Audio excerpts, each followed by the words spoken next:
She screamed so loudly the birds fled the trees. Karen's voice could shatter glass. And today, it was aimed at Luis, the gardener who'd tended her roses for years. It was a crisp Tuesday morning in the quiet suburb of Willow Creek, where manicured lawns and picket fences painted a picture of calm. Luis Hernandez, a soft-spoken man in his 40s, arrived at 7 a.m. as he did every week to tend the gardens of 124 Maple Drive. His calloused hands moved with precision, trimming hedges and coaxing life into wilting flower beds. Karen Mitchell, the homeowner, had always been particularly demanding specific rose varieties, precise hedge angles, even the exact shade of mulch. Luis never minded. He loved his work and her checks cleared. But today something was different. As he knelt by the azaleas, Karen burst out the back door, her phone already in hand, her face twisted with rage. "You're trespassing!" she shrieked, jabbing a finger at him. "I'm calling the cops." Luis froze, pruning shears in midair. Trespassing? He'd been here every Tuesday for 3 years, per Karen's own schedule. He tried to explain, his voice calm but firm. "Mrs. Mitchell, I'm on the schedule. You hired me for Tuesdays, 7 a.m. Karen wasn't listening. Her eyes blazed with a mix of indignation and triumph, as if she'd caught a thief red-handed. "Don't lie to me. I changed the schedule last week. You're not supposed to be here until Thursday." Luis frowned, confused. He hadn't received any message about a change. He pulled out his phone to check his records, but Karen was already dialing 911, her voice rising to a theatrical pitch. "There's an intruder in my yard. He's dangerous. Send someone now." The accusation hit Luis like a punch. Dangerous? He was a father of 2, a man who'd built a small landscaping business through sweat and reliability. He stood up, hands raised, trying to de-escalate. "Mrs. Mitchell, please. Let's check the contract. I'm not here to cause trouble." But Karen was in full performance mode, pacing the lawn, narrating her fabricated crisis to the dispatcher. Neighbors began to peek out windows, drawn by the commotion. Mrs. Delaney, the elderly widow next door, watched from her porch, her brow furrowed. She knew Luis, everyone did.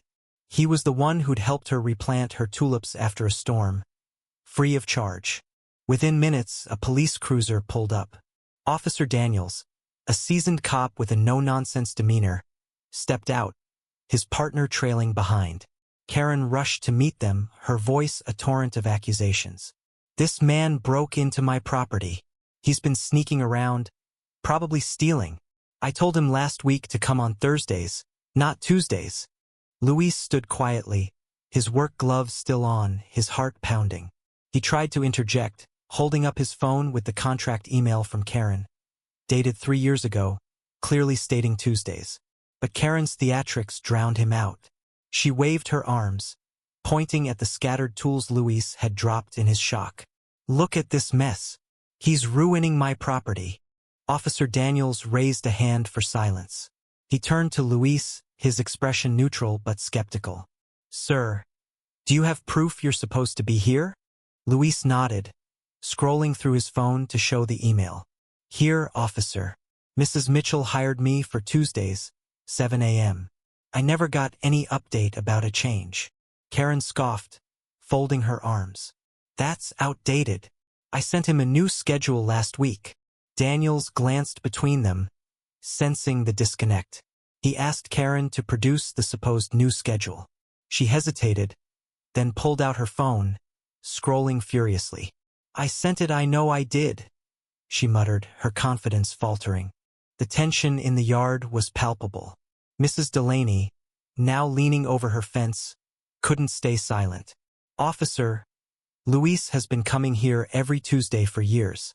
Karen's always complaining about something, but he's never done anything wrong." Karen shot her a venomous glare.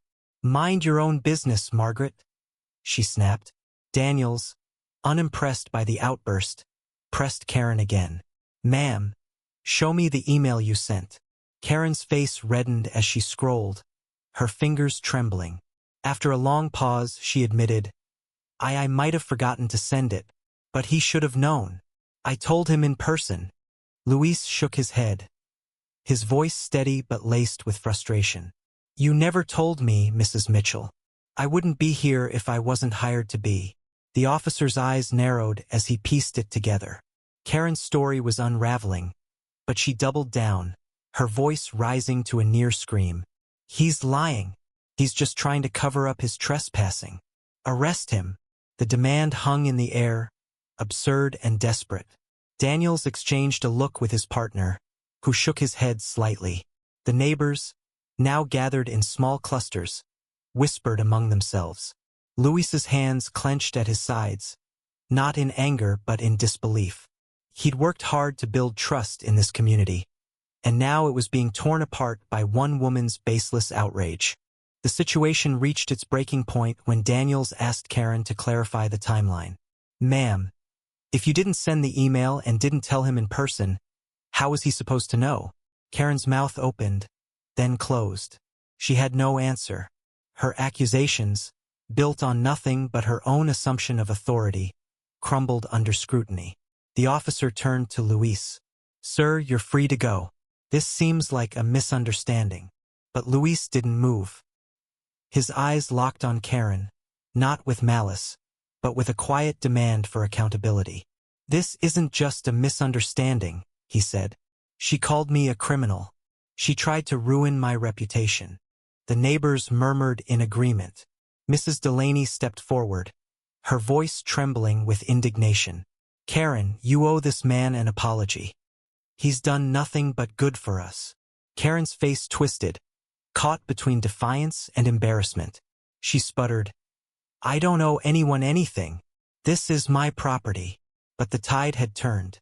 The officers, now fully aware of her fabrication, issued a stern warning. "Ma'am, false reports waste police resources. You're lucky we're not citing you." They turned to leave, but not before Daniels handed Luis a card. "If you need to file a complaint, give me a call." As the cruiser pulled away, the yard fell silent. Karen stood alone, her arms crossed, her face a mask of humiliated fury. Luis began gathering his scattered tools, each broken shear and bent rake a symbol of the chaos her lies had caused. The neighbors dispersed, but not before casting disapproving glances her way. Mrs. Delaney lingered, offering Luis a sympathetic nod. "You didn't deserve this," she said softly. Luis nodded back, his jaw tight. "I know, but I'll keep working. This is my livelihood." In the days that followed, Karen's actions rippled through Willow Creek.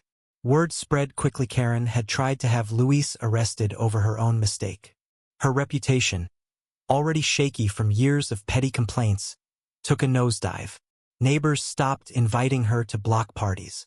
Her book club forgot to send her meeting reminders.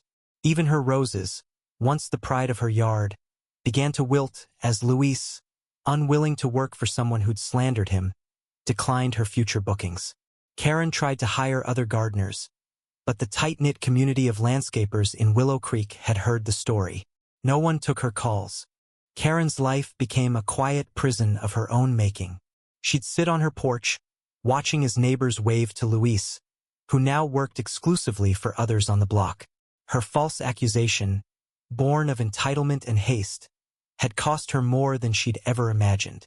Luis, meanwhile, thrived. His business grew, fueled by the community's support and his unyielding dignity.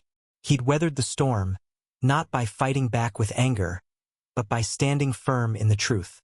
What do you think? Did Karen's actions deserve the consequences she faced? How would you handle a conflict fueled by misunderstanding and pride?